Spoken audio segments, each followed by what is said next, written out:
creating that product vision, that first vision of what this product is going to be and what we think it's going to bring. So when you create a product vision, we need to talk about that target market. Who is this for? Who are the customers we're aiming for? You might want to back it up with some statistics. There are X number of people with cell phones out there, and X number of those people are doing XYZ, and we want to target those people. It gives us an idea of who we're building it for, so it gives me some context. We talked about a business need or an opportunity. What are we trying to fix that's out there in the business world? Or what is there an opportunity to add some value to these target markets? Key features. Don't want to get too much detail, but you want to give a high level of idea of what the feature set is going to be that the customers will be using. And then the value to the company. Do we think it's going to increase revenue? Is it going to cut down on cost of something? Do we think it's going to bring in more clients or retain existing clients? What do we think about this? I want to talk about the qualities of a product vision.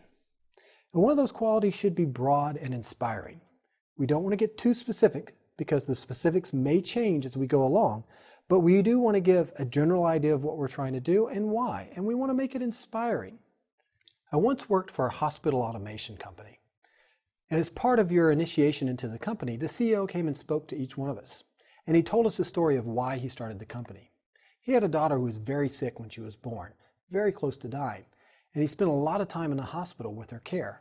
And he observed the hospital workers and how they went about their business. And he noticed so much inefficiency in the process. And he was an engineer, and he thought there has to be a better way. And he started a company that was all about providing software and hardware tools that would make that a more efficient process. So the next person who was in that situation wouldn't see those inefficiencies and would get better care. That's an inspiring message. And that's something that should be conveyed in a product vision. The next quality of the product vision should be clear and stable. Stable in that we shouldn't change the larger vision of this very often. It may happen every now and then, but it should be fairly consistent throughout the rest of the process. It also needs to be clear. Stay away from very specific jargon that may be marketing speak. It should be something that everybody can easily understand and consume. We'd also like it to be short and sweet. A lot of places will do large business case documents and business scope documents, and some of this information's in there. But most places I've gone that have that, when I go around and ask any of the individuals on the teams, have you read it? Most of them reply no. Some of them don't even know where it is or that it existed. So you want to keep it short and sweet, something you can print out, hopefully on one page.